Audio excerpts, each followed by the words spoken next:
Welcome, everybody, to the Tuesday early read best bet show for the final week. We've arrived to the final week of the regular season. I'm your host, G-Stack George. I'm excited to be here.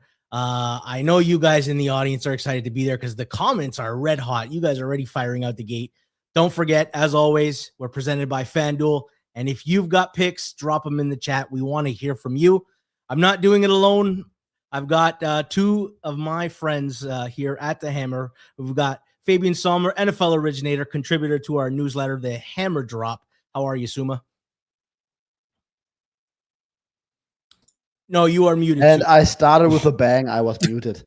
I'm fine, but when I look at this card right now, I feel worse suddenly. Yeah, this is an ugly, ugly card. We've also got Auston from the Thursday Best Bet Show on Tuesday again, and from The Athletic. How are you, my friend? Doing good. I was able to get through the nausea that I felt when I read the card, unlike Rob. He's not able to make it today, but we're looking good for the show today. Got 9-0. 9-0 is coming.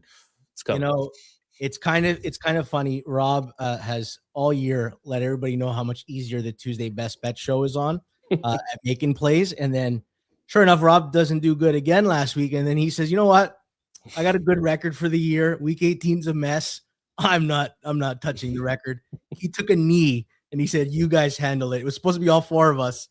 All jokes aside, Rob is under the weather, and we hope he gets better soon.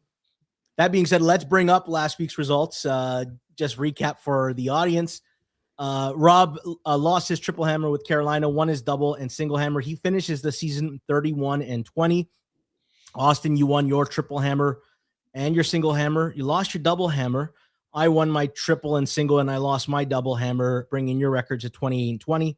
I'm 27-20-1. Our season record as the four of us, 109-82-1. And Auston, I don't know if you know this, but Suma's first Tuesday appearance, he came on and he tried to, rough up the house, and Flupp crossed with him and taught him a lesson. And then you did the same with me. And I'm going to get you guys both a Christmas gift, the 48 Laws of Power. The first law of power is never outshine the master. You guys gotta learn that lesson before you come on the Tuesday show and you start crossing with Flupp and I. Okay. Fair enough. I'm kidding. You know what? Sometimes we put money on Cam Ward and Brady Cook, and then we wonder what the hell we did that for. I'm looking forward to today's games. You know what? When it's so bad, sometimes it's so good. This is probably, I don't know if I'm overstepping by saying this, but this might be the two best teams in the NFC South, but they're not playing for anything other than to spoil some hopes and dreams. New Orleans at Atlanta. Atlanta is 3.5-point favorites, -110. Totals 44.5. Shaded 118 to the under. Suuma, you're seeing something in this game right out the gate that you want to attack. Yeah, I'm actually looking at my season-long rating, so not exactly at my 100% projections, and I gotta agree. I mean, I have these two teams better than the other two, but I'm going with underdog. I'm using my triple hammer on the Saints. Love getting a 3.5 year Tyler Shuck Offensive Rookie of the Year campaign will hopefully end successful on Sunday. I have the Saints rated pretty high, which is basically all their body of work on offense with Tyler Shuck.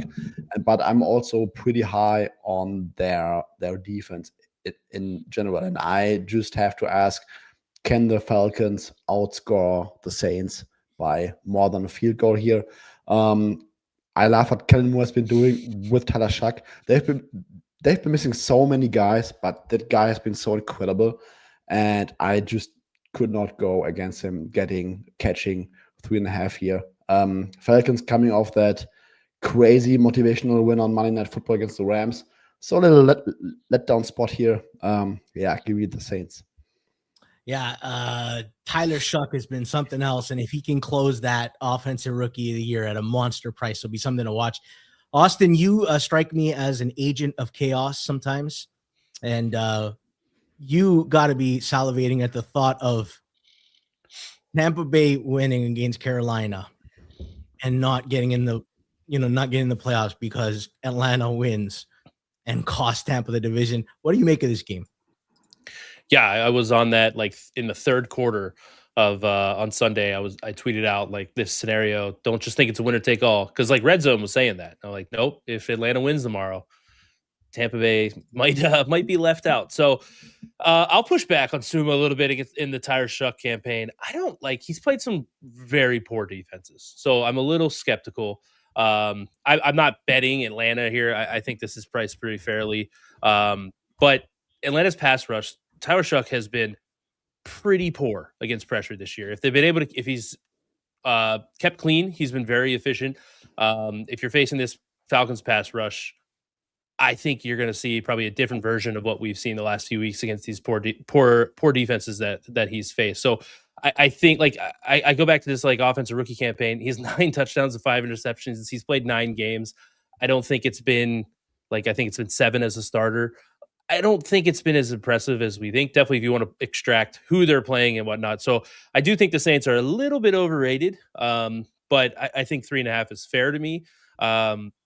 And that's I actually have a little bit of a lean towards the under at 44.5 because I just think it's mainly the Saints. I do agree with the Suuma on the Saints defense being better than perceived, but I think the Atlanta Falcons pass rush, Jalen Walker, James Pierce Jr. can get after Tyler Shuck, who has been against pressure this year minus 0.5 EPA per drop back. So that's kind of my handicap on the game. A little bit lean towards the under, probably my favorite look if you're interested in that one. There's an interesting dynamic going on in the Discord and in the chat. There's those who are holding a Tyler Shuck ticket that want to get this thing across the line, and there's those that missed it, didn't bet it, and are now like adamant that it will not happen. I am one of those with not holding a ticket. But, I'm not cynical as like, oh, I've missed how some people will lose a play and then they want everybody else to lose. It just this. I'm like, you know what? I hope you guys get it home, frankly, because we can victory lap that the Discord had it first. For me, I'm not sure how healthy Drake London is. He only had 1 catch yesterday for 4 yards. It was a non-factor. I think PCL injury. Sorry, PCL injury. We saw it with Nakua last year, and I think there was someone else. Ricky Pizzola is also having that PCL injury since like week 5. I think that's really a rough injury and something to note going forward. Yeah, and for me, the reason why I'm not on the under is I worry that if Atlanta can't run the ball and if New Orleans, who hasn't been able to run the ball at all, I just worry that just might become a high pass rate over expectation game. That being said, I don't have anything. No clear edges on this game. We'll leave it at that. Suma's on the triple hammer. New Orleans plus 3.5, flat 110. Let's move on to Cleveland, Cincy. Cincinnati minus 7.5, 110 at FanDuel. Totals 44.5, shaded 112 to the under. It looks like to me, Joe Burrow in this offense is really finishing strong, and they get a Cleveland Browns who like reputationally are still like a good defense. And sure, Denzel Ward was back and it looked good, but it kind of feels like their front 7 is not as good as perceived. Carson Schweschinger is like just trying to get to the finish line. He looks like a shell of himself right now. And like since Malik Collins has been out, their run defense has taken a hit.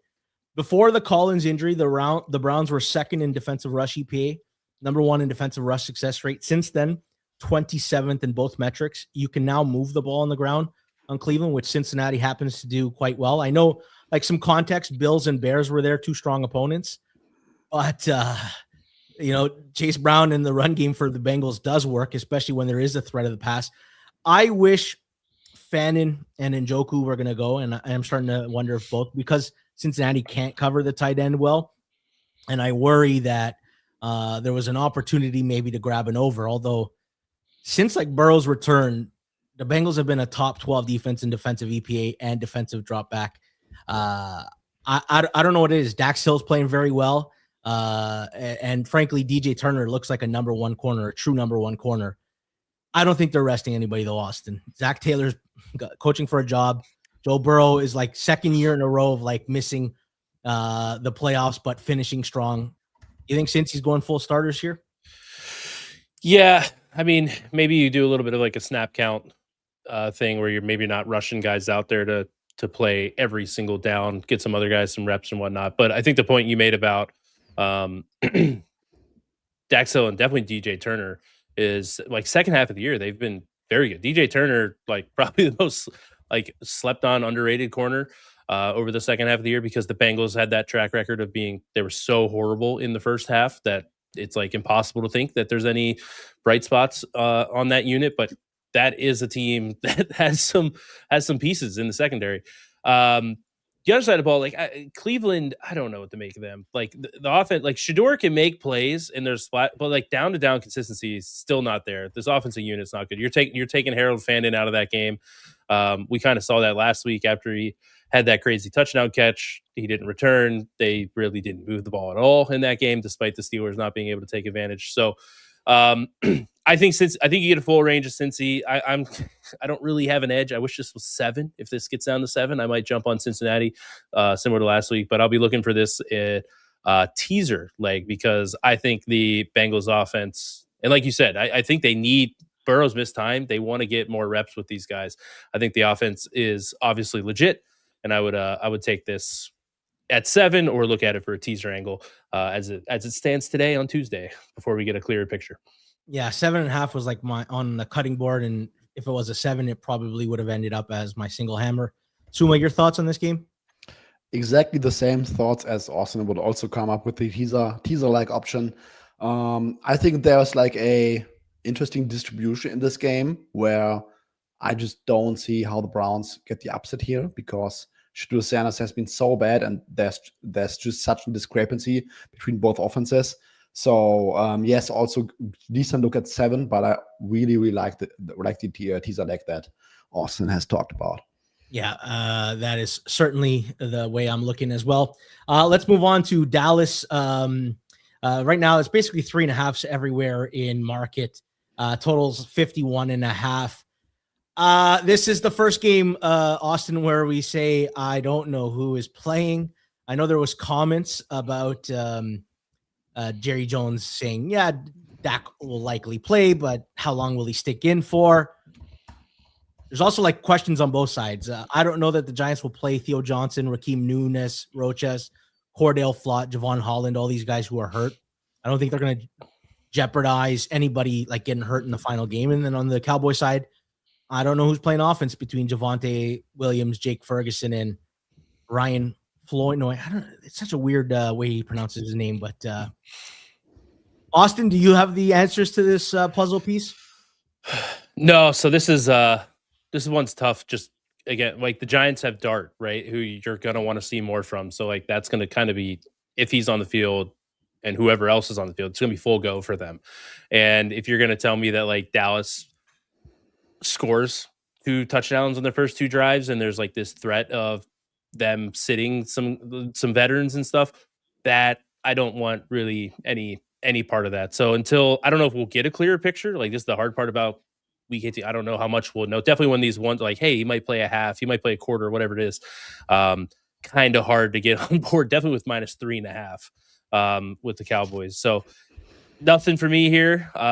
Need to see a little bit more information if we get any before I hop on here, because of how these two teams shape up as it stands.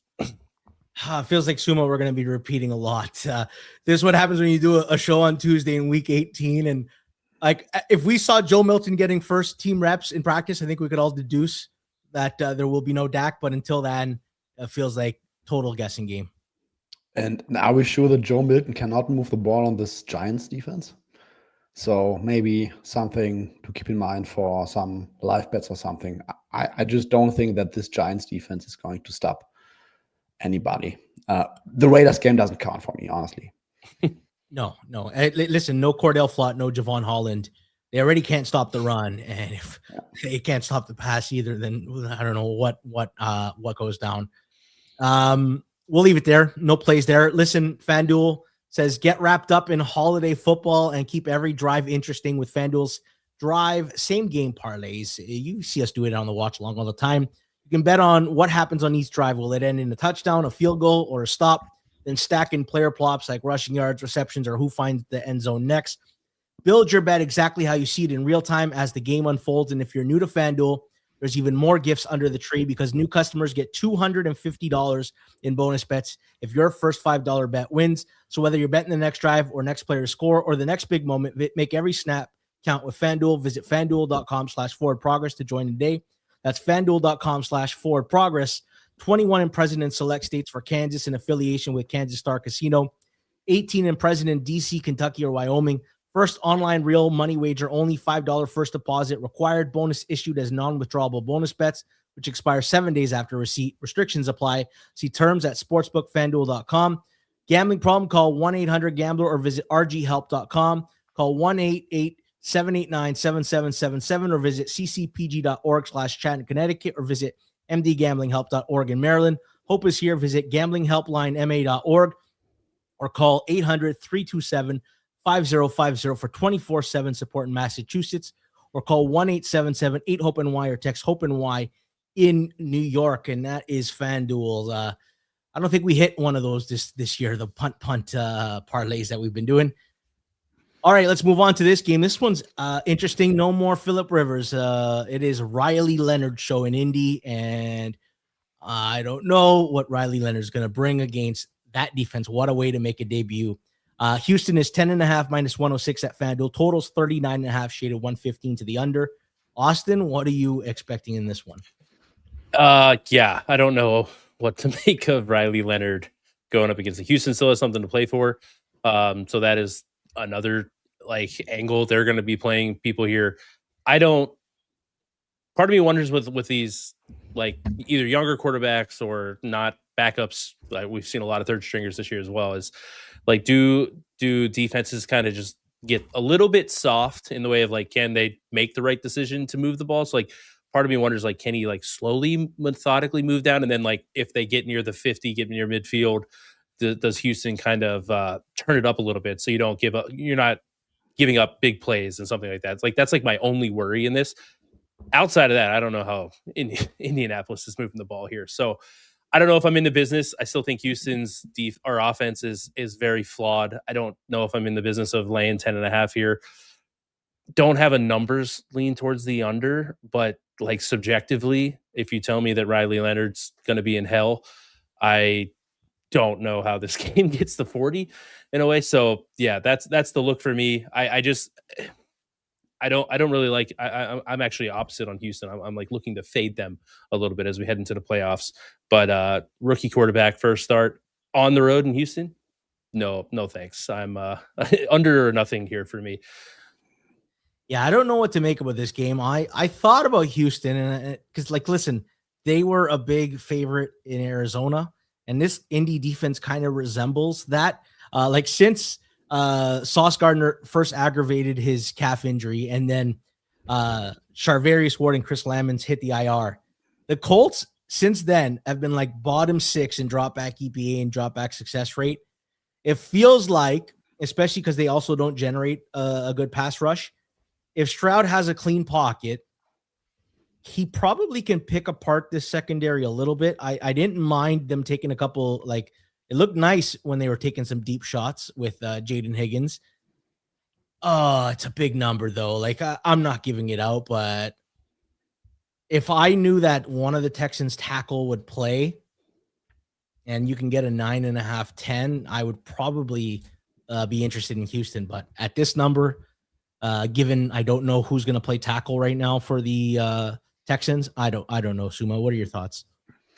If you're into 10-point teasers, go with Texans, Jaguars, and Broncos is all I will say. This looks like a fun one. Other than that, I agree with everything that you guys have said. It just seems like a big number for the Texans offense to lay, but Riley Leonard against the DeMeco Ryans defense absolutely scares me. And with Sauce re-aggravating his calf injury, I think there's a decent chance that C.J. Stroud will be a lot less under pressure and might be able to pick apart the secondary. So I would not be surprised if this gets out of hand at some point. All right, this game was going to be low-key fun. Tennessee and Jacksonville.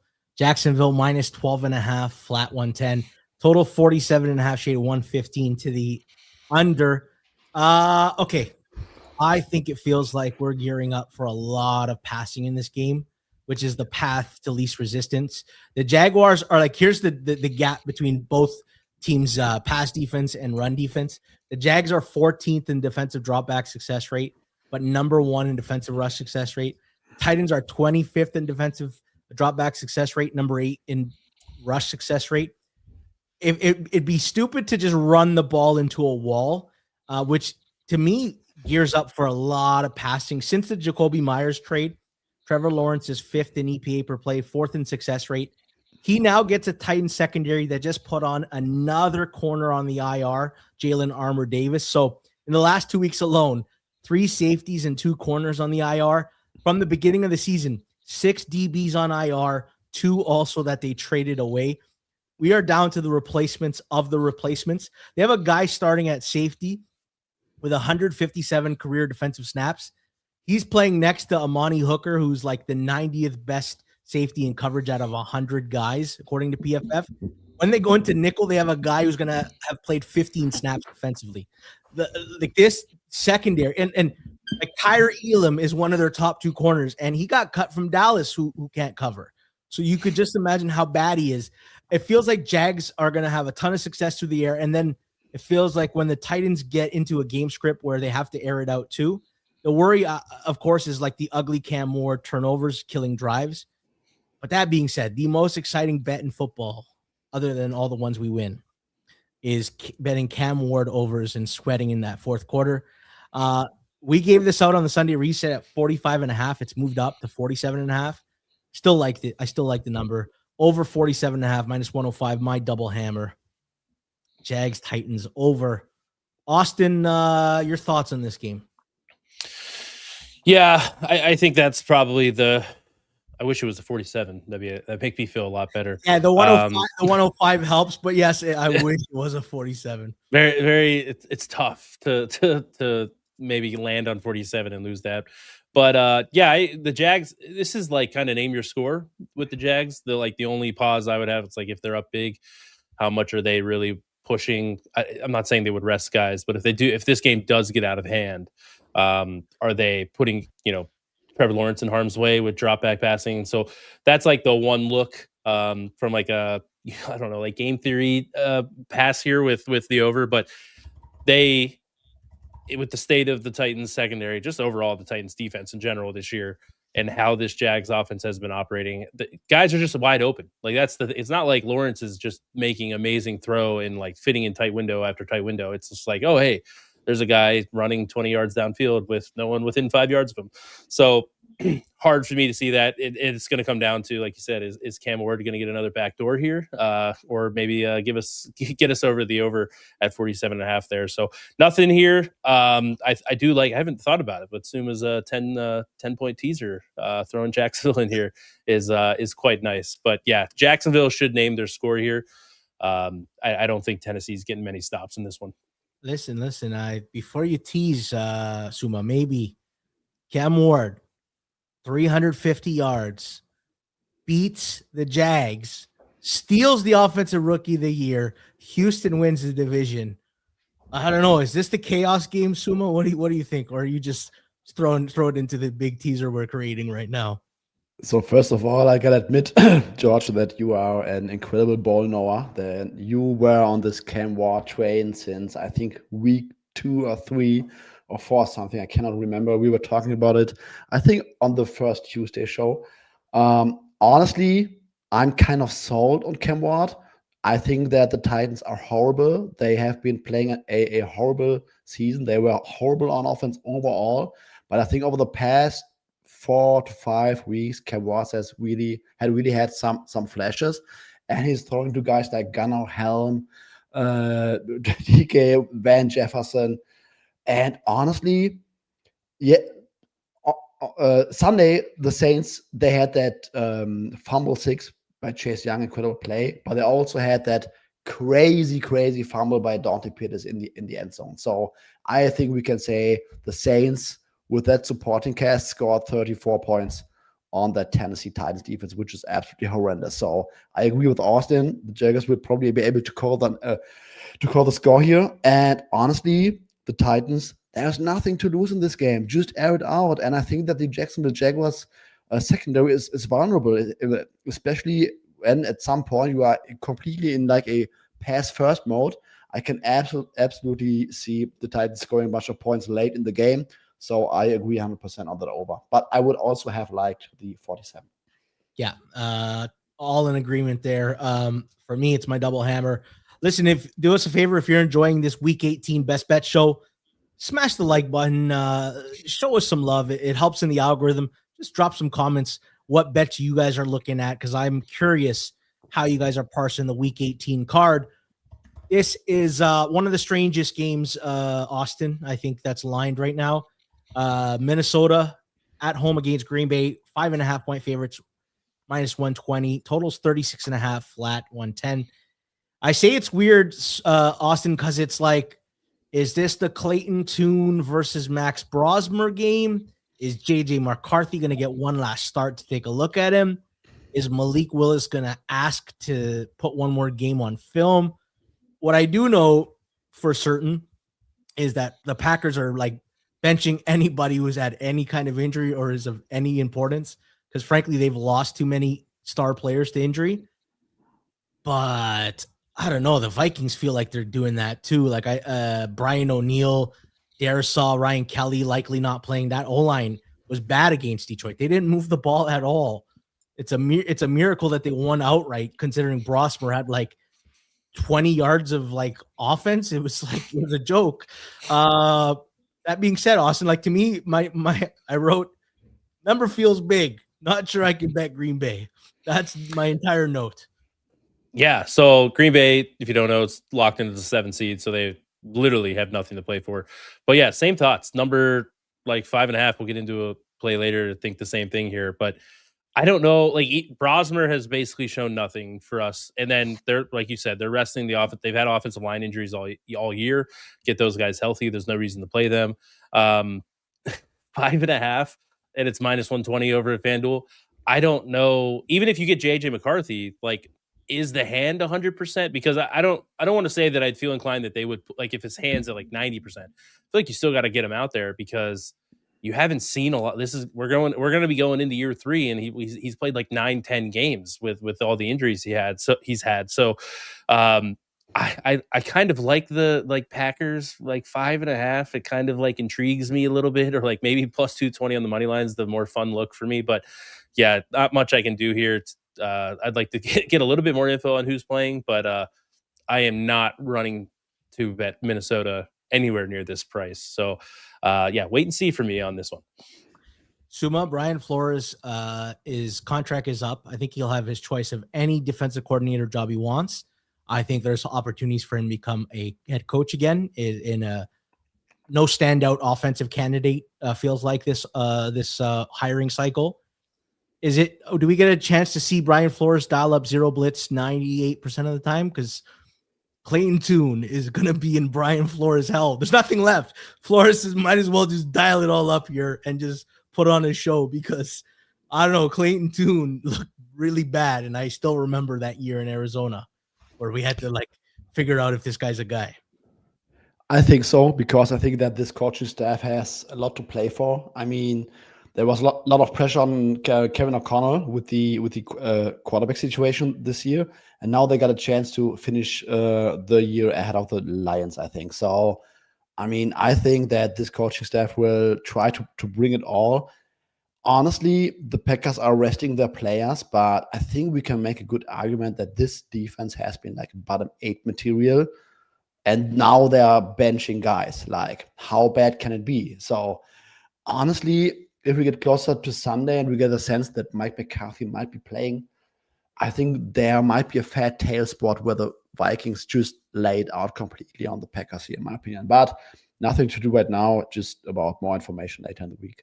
Yeah, the Packers are low-key like 29th in defensive rush success rate. They're like maybe a bottom 8 to 6 like defense period with all the injuries that have accumulated. They struggled with Parsons. Like they were not elite with Parsons. They had a good start to the year, but they were trending down more towards like an average defense with Parsons. And now you take away, one of the 2 best pass rushers in the game, 3 best pass rushers. I know Will Anderson is going to get some love here. It's a interesting unit heading into week 18 and the playoffs. 100%. All right. And not just that, they're like locked into a 7 seed. They've played the Bears, so they like, what to game plan for. They're probably just prepping for Eagles and which of the 2 land. Most likely they're going to be playing Bears next week. That being said, life comes at you fast in the NFL. 1 week, nobody knows who you are. Your name's Chris Oladikin. You're catching 13.5 points at home as an underdog. And then the next week, you're laying 5.5 on the road because that's the NFL. Kansas City minus 5.5, 115 against the Raiders. Totals 36.5, 110 flat. Austin, you are going to plug your nose and bet one of these stinky games. Why don't you start us off?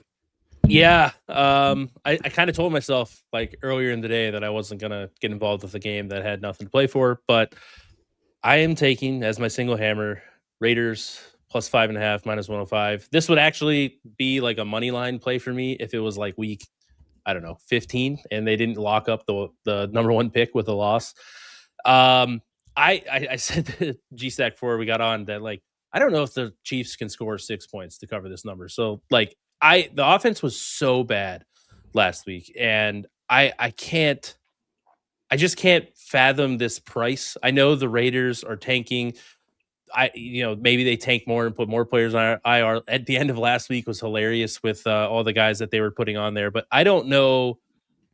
Like, I know the score was close against Kansas City or against Denver for Kansas City last week, but like there was no offense, nothing. There was sub 30% success rate passing the ball. They ran the ball, like that was somewhat of their success, but it was 35% success rate. I don't know where their path to success is, even with the Raiders. If you want to say they're in a full tank mode, I can't get to plus 5.5 here. I wish it was a 6, but it's minus 105, so I'll take it. This is a full blown fade of what the Chiefs are in their current state. So it's painful, and this might end up like my Jets pick last week, where it's done in the first quarter. But yeah, plus 5.5 on the Raiders. That's my single hammer. Hope I don't regret it 5 minutes into that game. Yeah, just the fact that you bet it, Austin, means you, by de facto, you have to watch it a little bit, or at least. No, I won't even tune in. I'll tune in if it's close late. Like that's the only I'm good. I don't need to watch that game. Suuma, I don't know who we're getting at quarterback. I know it's not Geno Smith. Yeah, I don't even think it's Kenny Pickett. Maybe it's Aiden O'Connell. Maybe they say no. We're not risking this first overall pick. Maybe they're going even deeper in the dumpster. I wrote down like my number here. Okay, like trying to handicap this situation. I'm like, okay, it's under a field goal for KC. But I said, I don't know if like tomorrow we're gonna learn the Raiders are putting like 5 other guys on IR. And Austin said to me beforehand, like, who can they even put on IR left that has any value? And I'm like, Eric Stokes, Michael Mayer, Trey Tucker, and Ashton Genty. Those are the only 4 that I could think of. I don't know. I don't know that I can put money on the Raiders, but like this Chiefs line doesn't make any sense to me. Can you please highlight Connor's comment in the chat? This was incredible. Yeah, I want to be Vegas. I want to bet Vegas. Honestly, I do not care about this game at all. I will just root for our show record on Sunday for us to get it done. Yes. Other than that, I could not care less about this game. Yeah, fucking Austin, you are now forcing me to keep an eyeball on this game. For you just brought us all into Peep it. All right, let's move on to the Chargers and Denver. Denver right now 11.5 point favorites, flat 110, totals 36.5, shaded 115 to the under. Austin, this line just basically moved when we found out Justin Herbert's not playing, and if I had to bet, nobody else that's old or injured is playing. None of the O-line. Not that anyone's replacement. Keenan Allen for sure is not playing. Quentin Johnson, who's had hamstring injuries in his past, he's probably not playing. We're not going to see Khalil Mack. It's pretty transparent. Chargers are going to be putting a skeleton team on the field. I still don't know what to make. I'm excited to see Trey Lance though. That's my only note. Hey, he looked all right in the preseason. Mm-hmm. I know it's preseason, but I'm not going to get too excited. But yeah, I think somebody in our group chat said that the Harbaugh, I don't know if it might have been you, G-Stack, since you and I are the resident Harbaugh stands, but he will do, or it might have been Jeff too. But Harbaugh will do whatever it takes to win the Super Bowl. And if someone out there this week, and even though they can play for seeding, they're still alive for the 5 seed. They can obviously be the 7th as well. I don't think anybody meaningful will play. If you had like any bit of like soreness over the last month, I think you're riding the pine. You're not getting on the field on Sunday. So yeah, I don't know. It's unfortunate because like I still don't love Denver. Even though they're most likely going to be the 1 seed going in this, but I can't get to this. The number's fine with who's going to play. I don't know if I'm loving either side here. Don't really want to bet with the total. Need to see exactly who's going to be sitting for the Chargers. So I'm sitting this one out, but I'll be rooting for the Chargers to win this and kind of create some chaos in the AFC. Don't think it's likely, but that's what I'll be going for. Yeah, listen, Jesse Minter could still give problems to Bo Nix, who like I that's the thing. You're asking Denver to win by margin. I don't know. Mm-hmm. I don't know. Hey, they almost lost to Chiefs. Like that game was in jeopardy, despite the Chiefs barely getting 100 yards of offense. Yeah, the other thing too, Austin, is Denver's probably sitting guys with injuries like Hufanga and Dre Greenlaw. They're not going to risk certain guys as well.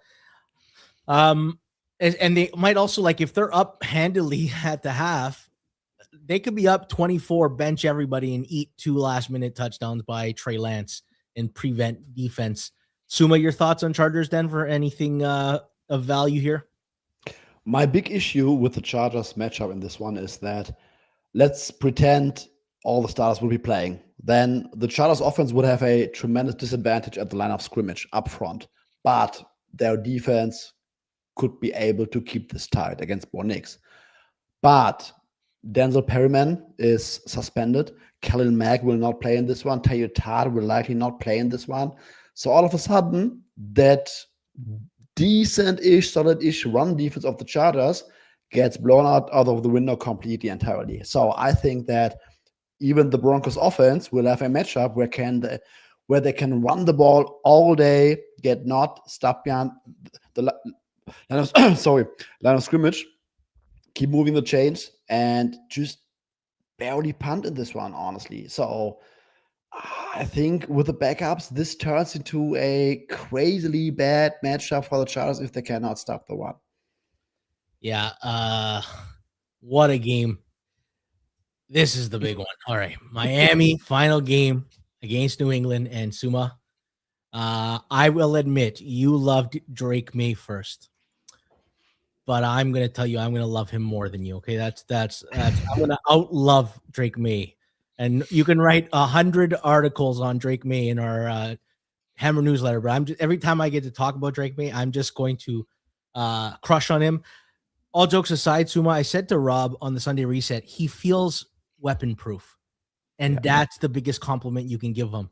He's that good now. Everything he can throw to anybody in a tight window. Pressure doesn't phase him. He can run with his legs. This is so interesting to me. It feels like Miami's secondary is very bad without Minkah Fitzpatrick, and yet they've had a soft run of QBs. In the last 5 weeks, they've played Tyler Shuck, Tyrod Taylor, who got hurt and then turned into Brady Cook like 2 drives in. Aaron Rodgers, Joe Burrow, and like a banged up Baker Mayfield. And obviously Burrow was the one healthy one and he killed them.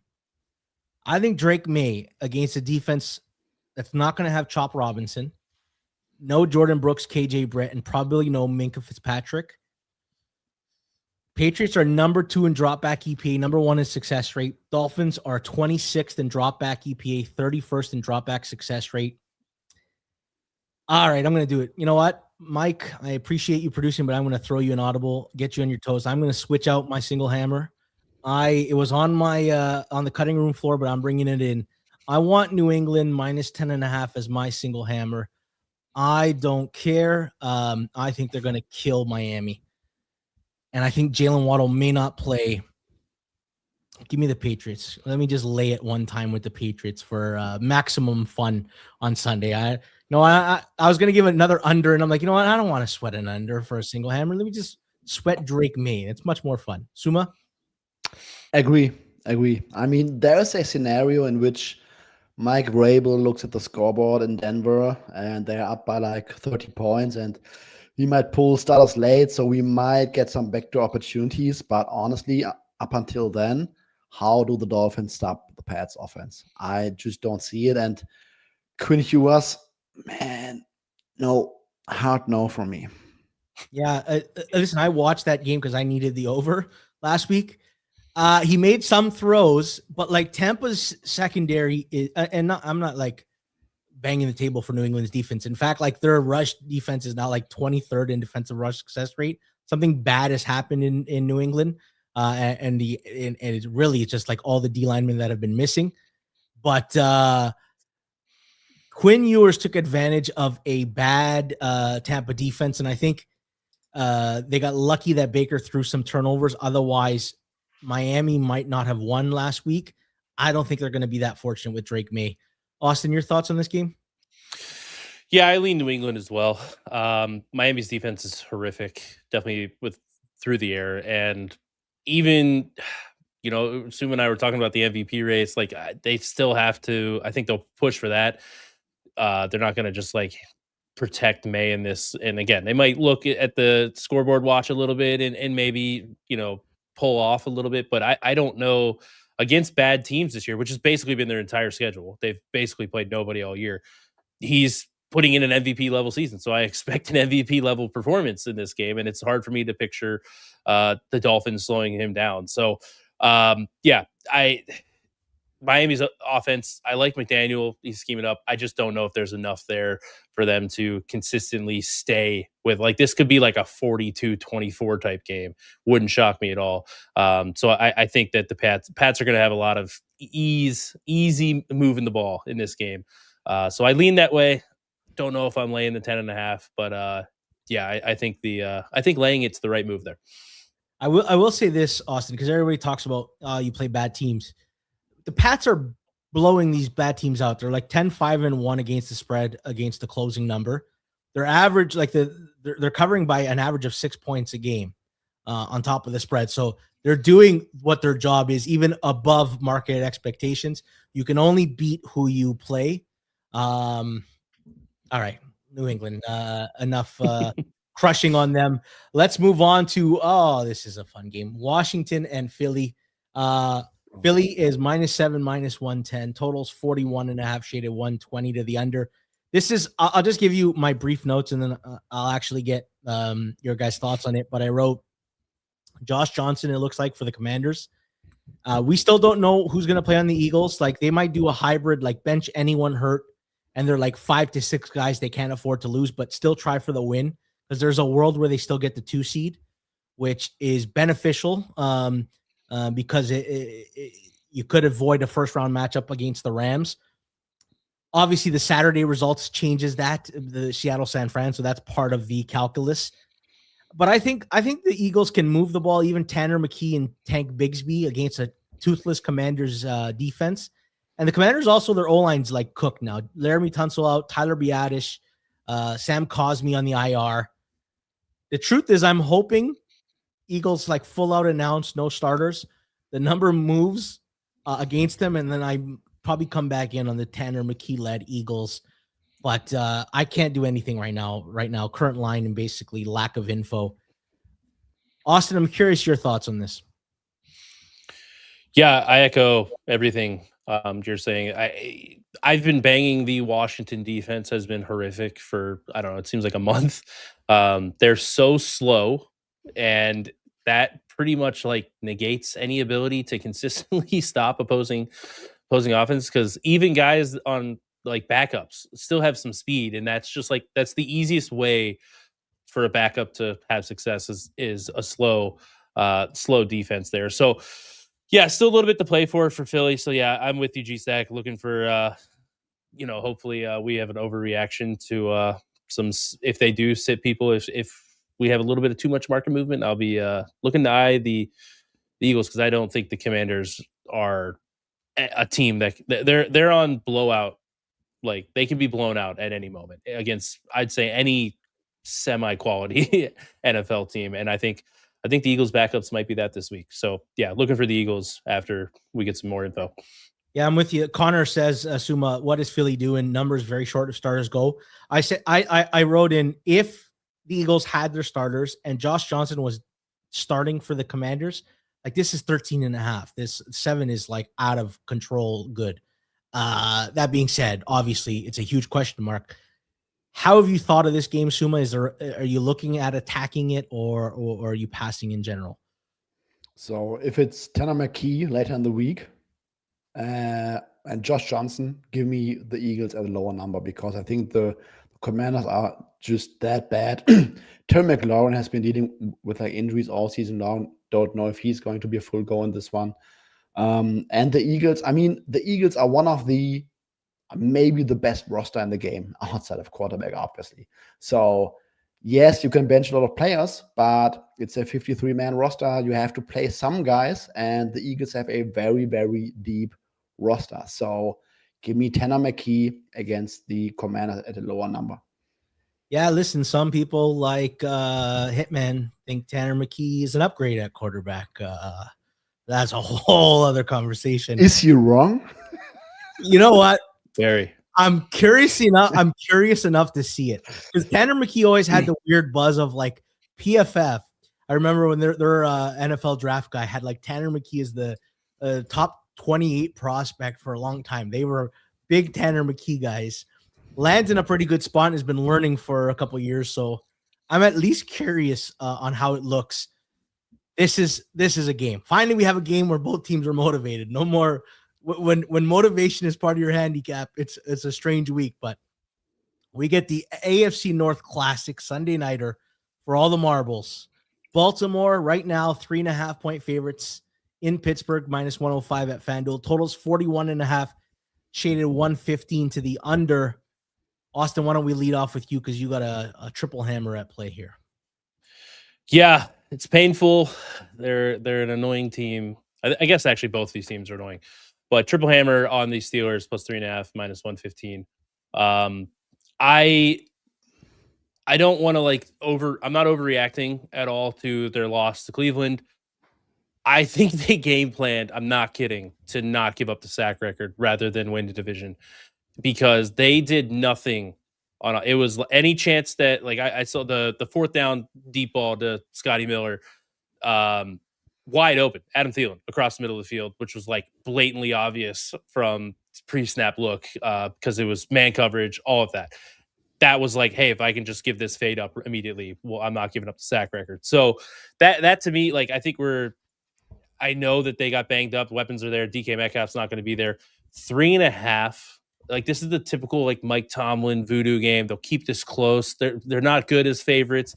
I know that's a lot of narrative, but this Baltimore team, like, I'm not winning by margin on the road against a team that everything is on the line for. I can't get to this price. I think this should be. I make this a field goal. I'll take the hook with the Steelers. Whether Lamar plays or not, I don't really I don't care as much, because he's going to be banged up. He's been banged up all year. I like the Steelers. I don't know if I like him to win, but I think this game lands on 3 quite a bit between these two teams. Yeah, it's funny enough, Suuma. I actually think this is a Lamar number. At least that's how I'm pricing it. They say they're optimistic about TJ Watt returning. I think everybody's going. I don't care how banged up you are in this game. I don't expect, I think Suomalo's going. I think James Pierre and Eccles are going. The only one that's for sure not going is DK, because he's suspended. I was actually, we got a comment here. Luke says under looks good here. That was originally my single hammer, under 41.5, before I pivoted off to New England. Curious your thoughts on this. For me, Suuma, I think both teams can just run the ball really well. Pittsburgh's bad against the run, 25th in defensive rush EPA, and Henry is still cooking in the run game. I think Jaylen Warren runs the ball. I just worry that maybe Baltimore's going to have 8 and 9 man boxes, because you don't have any downfield threat without DK Metcalf, but I'm curious how you're parsing this game. 8-man boxes and let Aaron Rodgers throw fade routes down the field to Scotty Miller is the way to go, I would say. If Lamar plays, I think it also depends on like the practice reports, like how much he can do in practice. If he plays, and I can get the sense that he is, I don't know, decently enough healthy to play, I like the Ravens because I think that the Steelers are like broken on offense, honestly. And we had this game against the Ravens a few weeks back. It was with DK. I just don't see how the Steelers offense has that game in them right now. Tough one. Right now, there's nothing to do. If there's a -3 later in the game, in the week, I might lean Ravens, but right now, not much of an opinion. Yeah, I have Pittsburgh has been the single team I've bet against the most. 12 different games I bet against the Steelers this year. I don't like them, but this feels like the ultimate Steelers game, right? They just win this and then they get killed in the first round of the playoffs, right? No, Oh yeah, 100%. No reason to be there, but I don't know. I'm kind of hoping Huntley's in and we get a line under 2.5, like maybe 2.5, 2, and then like I can bet some Baltimore back. But yeah, I don't know. Feels very close to the number right now. Listen, if you're not in our Discord, you probably heard us referencing it. Tyler Shuck, 200-1. Clive TA gave it out there. It's actually a community now. People sharing bets, discussing stuff, sharing a lot of info. I browse it. I get info from it. It's just as good as Twitter out there. 1,500 members. If you're not there already, don't miss out anymore. Discord.gg/hammer. You're going to see what you've been missing. We really do hope to see you in there. There's a guy in the Discord who's a big Detroit fan. And Detroit at Chicago is a pretty big game because if Chicago wins, they're the 2 seed. Chicago right now is favored by 3, -105 at FanDuel. Totals 49.5, shaded 115 to the over. I know, Austin, there's a reputation of like Dan Campbell plays all his guys and plays hard. But there's also like Taylor Decker's probably not going to play because he's been hurt all year. And Amon-Ra looked bad, the injury. I don't know if he's going to risk a second time playing through an injury. It feels like a difficult game to bet because we also don't know like the status of Rome Odunze and maybe Luther Burden, or at least it's very early this week. Have you done anything with this game? Yeah, no, this is something I gotta get more info on because Detroit would be a team that I would suspect would be beneficial to not one because of just draft pick wise. Obviously, you want to lose this, but also the injuries that they have. They've had guys banged up. There's no reason. Some of those guys are getting up there in age. You don't want to, have a late season injury. So yeah, it kind of like I see it both ways. I think this number, if we get like a full health Detroit, I think this is probably too many points at the current prices, but I don't know if we're getting anywhere close to that motivation wise. And for this Bears offense, I know, like, I feel like for half the year we kind of ragged on it and everything. They're cooking at like a special level. Run game is going. Caleb still has some down to down work to do, but the ceiling is as high as anybody in the league, I think. And it's starting to all come together. All those weapons, if they can get back healthy, that's a big thing to watch as well. So yeah, nothing here. Just I don't really want anything to do with this game, even no matter how the Lions injury report really works out, because the motivation factor, I don't really know what they have to play for in this one. Yeah, it's one thing, Austin, when people are talking about them being motivated week 18 against the Packers 3 years ago when their expectations were so low. This year, they're coming off a 1 seed. Their expectations were through the roof. There is some level of like, all right, we're disappointed. We are where we are. They looked like crap last week when they were done for. There's a few things like Suuma, when people talk about the Lions and how Ben Johnson's the reason for all their problems, they also can't stop the run this year. Like 25th, 23rd in defensive rush EPA. They're not running the ball either. Like The Lions with Jahmyr Gibbs are 22nd in rush EPA, 25th in rush success rate. There's a path here where so Anzalone's hurt for Detroit and Avonte Maddox didn't play last weekend. Thomas Harper's out. Ben Johnson is the kind of guy that can pick on mismatches and you just feel like with their tight ends and their run game, they can really pick apart a Detroit Lions defense that's kind of reeling at the end here. There's also the whole Dan Campbell ran up that score week 2 against Ben Johnson. Like your old guy in his second career game and you embarrassed him. You put up a 50 burger intentionally. And I thought there was a little bad blood there. Like kind of maybe it was like unspoken that Ben Johnson would not take a job in the division.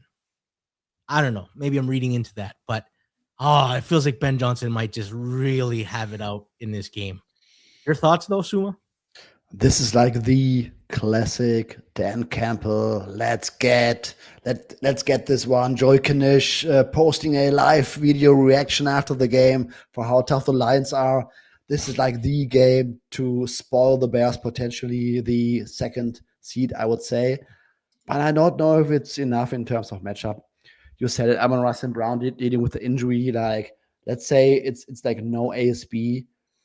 The Bears defense is so bad. Like there was like no pocket push at all on Brock Purdy on Sunday Night Football. So I think on the surface, the Lions, this is like the game where Jahmyr Gibbs could go for like 180 yards. But is it enough? I don't know, because the Lions defense has been so bad. And yes, no Luther Burden, but you said it, like Ben Johnson can pick apart this run defense all game long. Which brings me to the point, yes, there are injuries, but if the total drops later in the week because of injuries, I think that the over might get quite interesting at some point, because this might really be a game where, yes, tons of running, but successful and explosive running plays, which also sets up lots of throws through the air. So, if we get the sense like ASB not playing or something, Burden definitely out, total drops, I might like the over at some point. Yeah, I kind of like that angle. Then, there's a few games this week that will decide what the other games look like. One of those games that could be effective is Arizona at the Rams. Rams right now are -7.5, -105. Total's 45.5, shaded 115 to the over. If San Fran loses to Seattle, then the Rams need this win to get the 5 seed. But if San Fran wins, the Rams they're locked into the 6 seed. So this number's not going to last. This thing will move in real time. Once we find out the result of Saturday, it will change they'll change the line Saturday night. Everything I said about the Eagles, I think applies here. Like, I don't mind Jimmy G against this defense. Yeah. If I'm getting Rams at like defense. Yes. Whatever they're putting on the field that they just put Keitrell Clark on the IR. Budda Baker's not going to go. Neither like Marvin Harrison's not coming back on the field. Austin, if I knew the Rams starters were playing, like this line's 18.5 for me. It's fucking insanely short because Arizona is done. The defense is done. They're not putting up any, like when Houston puts up 40 on you, you are so done defensively. But I don't know how you can bet this unless we because the number's just not going to exist come Sunday. Yeah, this is unfortunate that the week 18 schedule is supposed to be fair. And if you like all the games that impact each other at the same time, I think we threw that out for TV reasons this week. I wish we would have got that so that I would have known that the Rams were going to play, because I name your score in this game for the Rams. The Cardinals are dead. I think they're dead offensively. I think they're like the only time they ever move the ball, it seems like, when they get down 20 plus points. The Rams would just do whatever they can against this defense, though, and that would be something that I'd really want to take. But I'm in the same boat. Like, I think it'll happen no matter who plays in this game for the Rams. And McVay is good enough, and I don't think McVay is a guy who I think they'll sit people, but I still think he'll game plan and like take it 100%. I don't think it's like, oh, well, we're not playing anybody, so just kind of a vanilla game plan. Like, no, I think they'll push very, very hard for this one. So yeah, I'm with you. Got to wait and see to what we get. And like you said, it's going to be moving during that Saturday night game with Seattle and San Fran. But yeah, this is Rams are nothing, no matter who plays quarterback for me. Yeah, this is the situation where, Suuma, you play a lot of correlated parlays where you play a Seattle with the Rams because the results help each other. Honestly, Jordan Whittington and Terrence Ferguson catching balls from Jimmy Garoppolo is going to be electric on Sunday. I can't wait to see it. All right.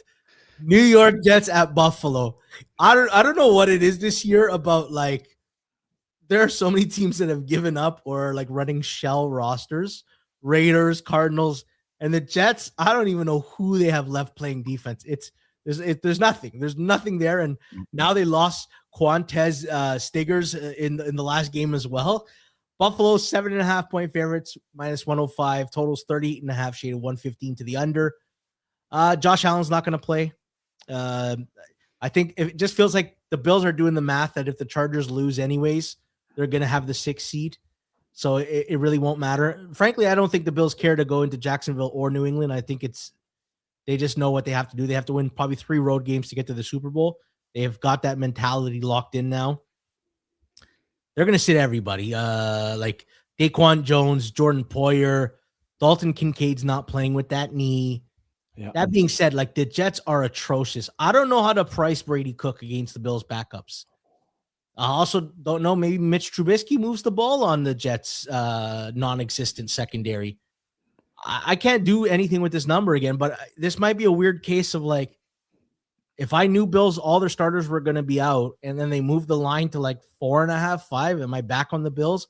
I don't know. This is a strange week where I don't want to get ahead of the line move that I expect because I don't like the team that's going to get the money.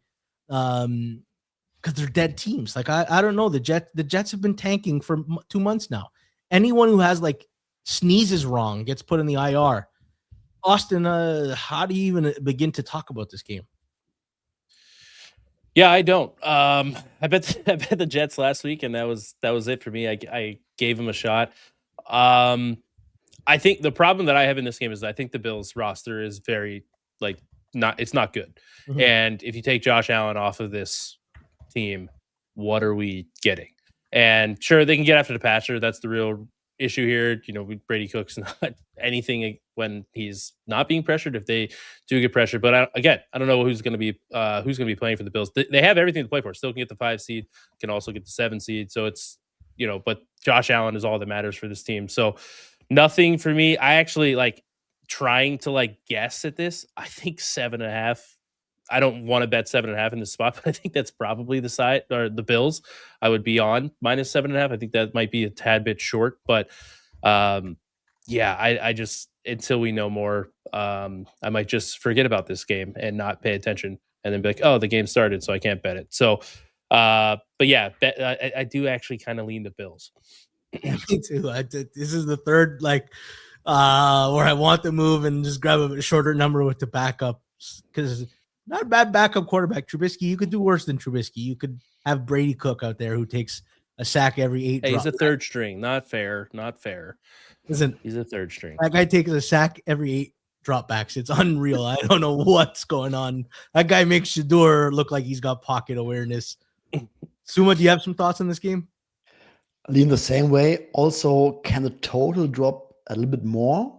Because this might also a game. I mean, I low-key like some scoring because nothing matters in this game. These guys will not play for field position. Like, the Jets defense is so bad. I think the Bills backups will score on them. But I also think that Brady Cook might just sling it a little bit against the Bills backup. So low-key like the over. But I also think this might be a game where we might underrate the Bills backups with another initial move. Yeah. Man, there's a lot of rough watches. That being said, we did it. We saved the two good games to the end. Finally, we drove through all the garbage And here's the game.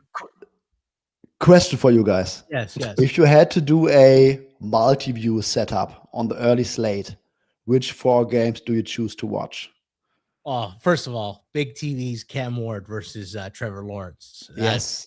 That's 100%. I think Saints Falcons gets on there as well. Yeah. Colts Texans? Yeah. I don't know if I want to watch Riley Leonard die on television.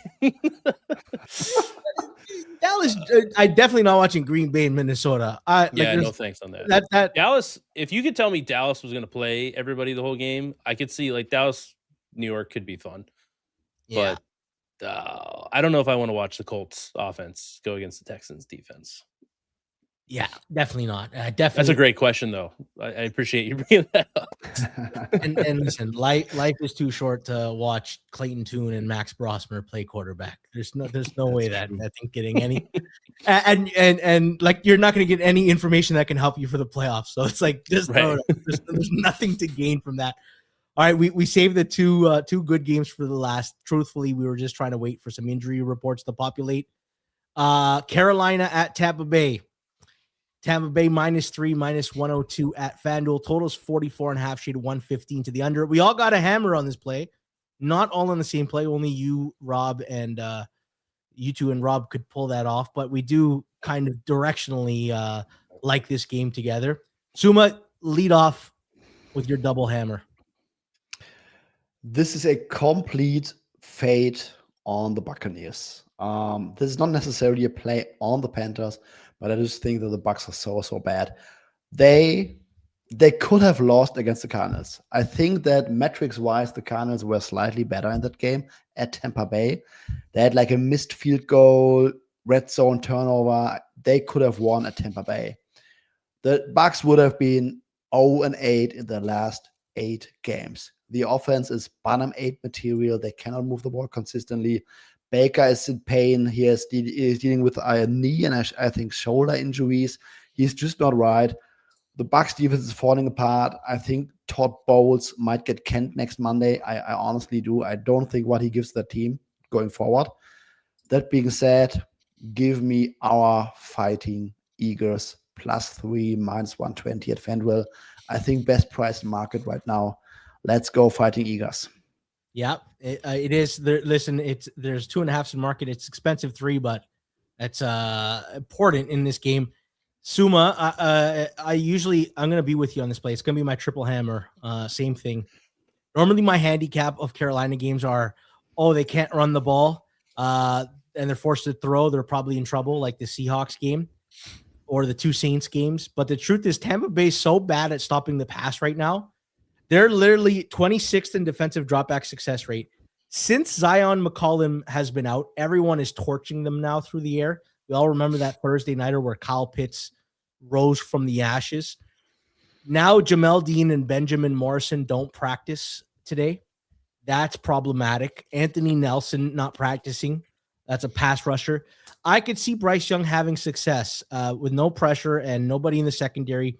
Deep throws, intermediate, short screens to the running backs. Robert Hunt being back would be a huge addition. He's been out for months now, and he had a full practice today. On the other side of the ball, nobody talks about, like, we talk about Baker's struggles, but like Cody Mock has been such a bad injury for Tampa.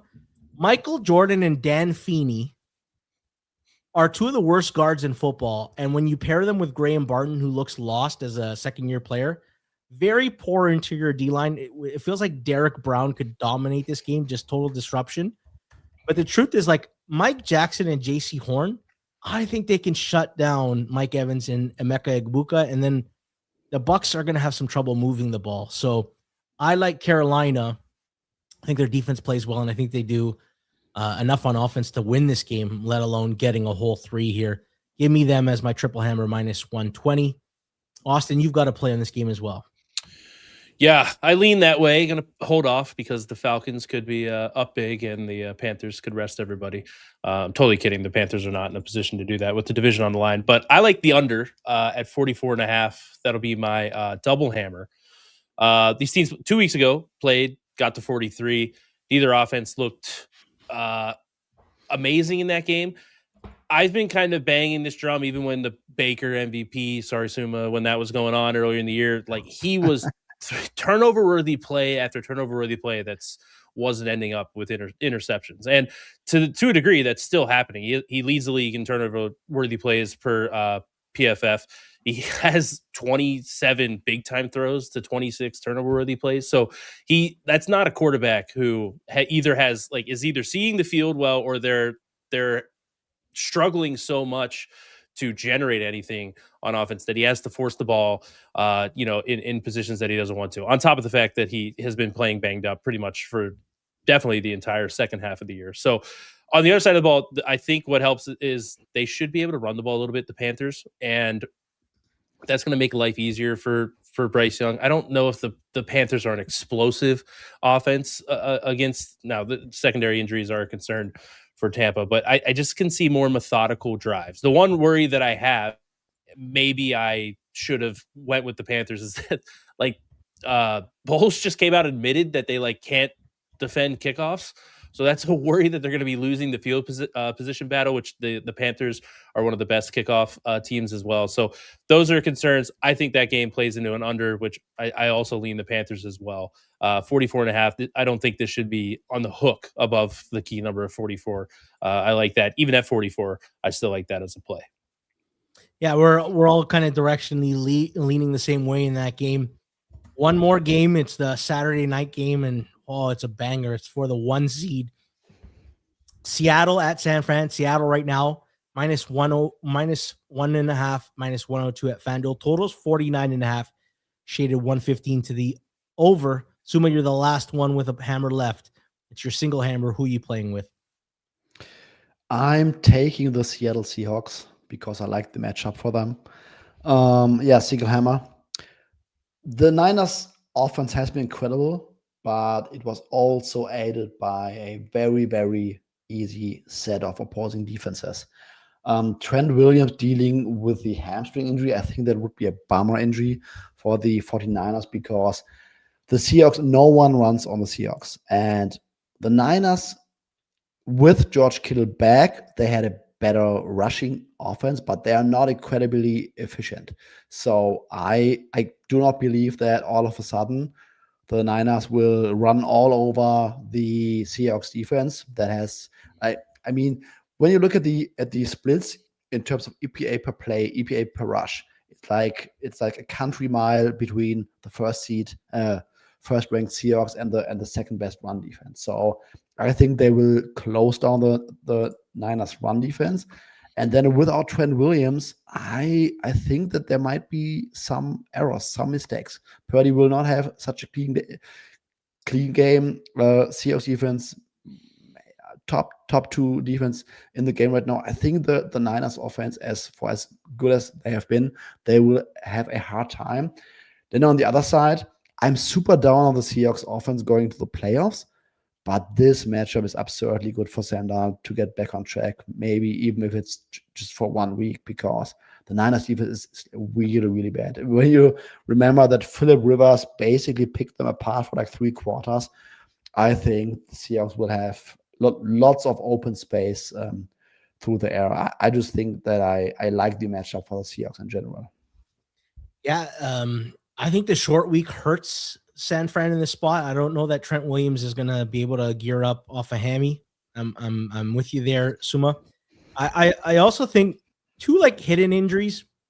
Bernardo Green doesn't play for San Fran last week, and then they lose Upton Stout during the game. That's 2 corners out in a secondary that's already not good. They're also second last in generating pressure. So Darnold in a clean pocket can throw the ball. He has a good arm. It's when all the pressure comes in, he starts getting ugly. This could be a game where he's got a clean pocket, even without Charles Cross, and he's playing a banged-up secondary. This feels like a JSN blow-up spot. I also think, but a counterpoint, Shaheed has quietly been so good for Seattle, not as a receiver, but he's returned 2 touchdowns since he's arrived there, but he also flips the field. He has an explosive element. Him being out with a concussion is kind of interesting. I lean to Seattle. My number's pretty close to this. The truth is I'm a little scared of how creative Shanahan is. When he's back against the wall, game where they're clearly the team that's more injured, he draws up some of his best shit. And Pearsall had like the Bears secondary looking like in shambles. I know Seattle's a whole different beast, but man, I'm interested to see this game. Brock Purdy against this secondary is going to be quite interesting. You know what? Truly, Austin, it's just a great game that I'm going to watch and enjoy, but I have nothing on it. Curious your thoughts. Yeah, so I've had people like reach out to me like, why am I lower on the Niners? And they've played an insanely easy schedule, to what Suuma said, and the defense, because they've played an easy schedule. Like, I don't think we've really. I mean, we kind of saw it last week against the Bears. When you cannot generate pressure, you're getting picked apart. And I think that's what's going to help Sam Darnold a lot in this game is that, Robert Saleh is probably going to try to keep everything in front. But when you don't get pressure, this isn't like the Rams game a few weeks ago. Even though they ended up scoring a lot, they took some time to move the ball in that game against the Rams.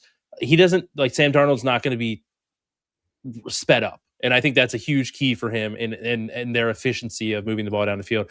And then on the other side, Suuma brought up the run defense. Like, even if like rush EPA sometimes can be flawed by turnovers, like depending on where your fumbles happen and whatnot, you take away turnovers, and the Seahawks are far and away the best run defense by rush EPA per play. And that's my worry. Now you're going into a defense that disguises coverages really well, uses simulated pressures.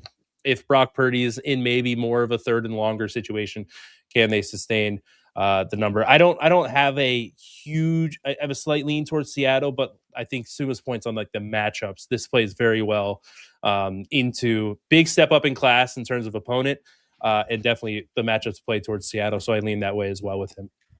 2 more points to that game. Nothing on the game, but I don't know if you guys saw Fred Warner was hopping around after they won last week. That guy is 100% going to be back for the second round of the playoffs. Because it'll be that important, especially if they get a bye. Maybe they're not going to make it. Yeah, no. Just a caveat. But here's the interesting thing. So the 49ers have played last week at home. They're playing this week at home.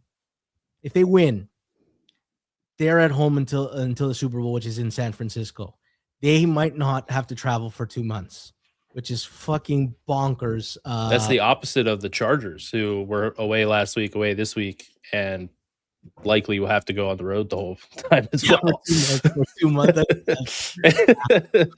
Well, the good thing is Drake May will put them out of their misery in the first round of the playoffs.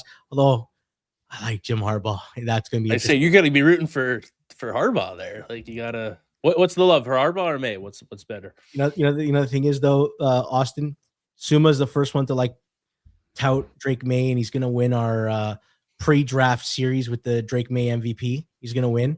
So the only way I can claim I'm the Drake May guy is I got to outdo him.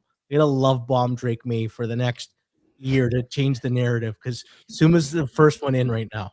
Hey, if Matthew Stafford throws 5 touchdowns against the Cardinals, are we going to tout him like Drake May was touted last week? I'll push back against the Drake May MVP for a second. Different combo, different day. He might have, but 5 you light up the Jets, and everybody's like, "Yo, I think this guy should be above Stafford." That's wild. Yeah, listen, 5 more touchdowns against the Dolphins coming. Give me a cover. Listen, it's been a great year. We finish off on a strong note. Let's recap for those who are just joining us now, who joined halfway through and missed some of the plays. Suma's triple hammer, New Orleans 3.5 -110. Austin's on Pittsburgh 3.5 -115. I'm on Carolina +3 -120. That's also Suma's double hammer. Austin's on the under in that game, 44.5 -115. I'm on the over in Tennessee, Jacksonville, 47.5 -105. And our single hammer, Seattle -105, -1.5 -102 for Suuma. Austin's on the Raiders +5.5. I'm on New England -10.5. We did it, gentlemen. We made it through a season of best bets. We have successfully changed the narrative on the Hammer Best Bet show and got the stink of Hitman off of the books. Let's have a big, strong finish. How about a 9-0 that we could just go crazy touting next week? Honestly, thank you guys. You guys have been a pleasure. Thank you to the audience. Wonderful audience. Great comments. Thank you to our sponsors, FanDuel. Thank you to producer Mike Bennett, who did a great job, even threw an audible at him today. That's it for us. Listen, there's not much more programming this week. We do have the Hammer Daily tomorrow at 12 o'clock, last show of the week, or technically of 2025. Got a banger watch along on New Year's Day on the Hip the Books channel, 7:45 at night. It's going to be Brad Powers and Joey Knish watching the Ole Miss and Georgia game. That's it for me. Thank you, everybody. Good luck with your bets, everybody. Rob will be back in the saddle for the Pizza Buffet Sunday. He's even doing the Sunday Night Football watch along to make up for Monday. Good luck with your bets, everybody, and have a great rest of your evening.